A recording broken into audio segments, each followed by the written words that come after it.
そういう声がしました。それいつ頃かな。去年のいつ頃か忘れました。去年のくれぐらいかな。そんくらいです。何回ぐらい聞きましたそれ。8回ぐらい。8回も。はい。だんだんなんか弱くなってきた。声が。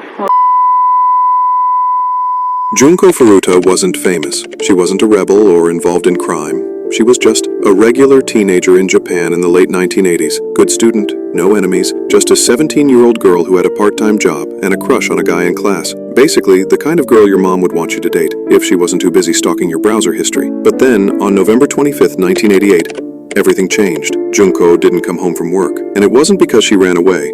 It wasn't because she had a secret boyfriend. It was because of 4 boys. One of them, Hiroshi Miyano, was a known delinquent, part of the local Yakuza-connected gang. He saw Junko walking her bike home and decided, on a whim, that he wanted to hurt someone. So he staged an ambush. One boy kicked Junko off her bike. Then Miyano swooped in like some fake knight and rescued her. He offered to walk her home, but he didn't take her home. He took her to an abandoned warehouse, assaulted her, then called his friends, and said, "I've got something fun." That fun was a living, breathing girl, and they took her to Miyano's house, where his parents lived. And yes, they knew she was there. What happened next is almost unspeakable. Junko Furuta was held captive for 44 days in a room no bigger than a closet. She was beaten every day. She was burned with cigarettes, molten wax, boiling water. She was forced to sleep on a balcony in winter, naked. They made her eat bugs. They fed her only scraps and sometimes their own urine. They broke her body, literally. They smashed her bones with iron rods. Her face was so swollen her eyes sealed shut. They tore out her nails.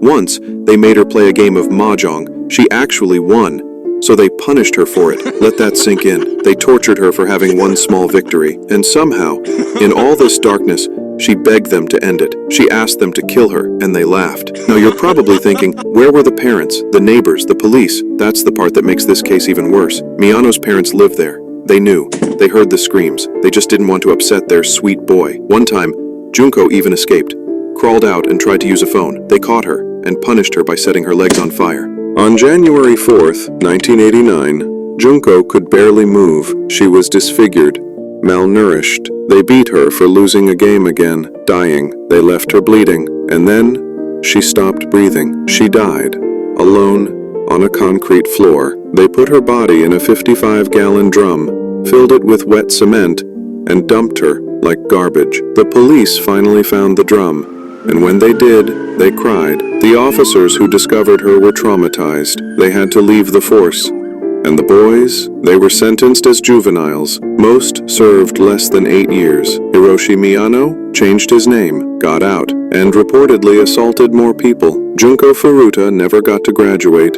never saw justice, and most people outside Japan don't even know her name.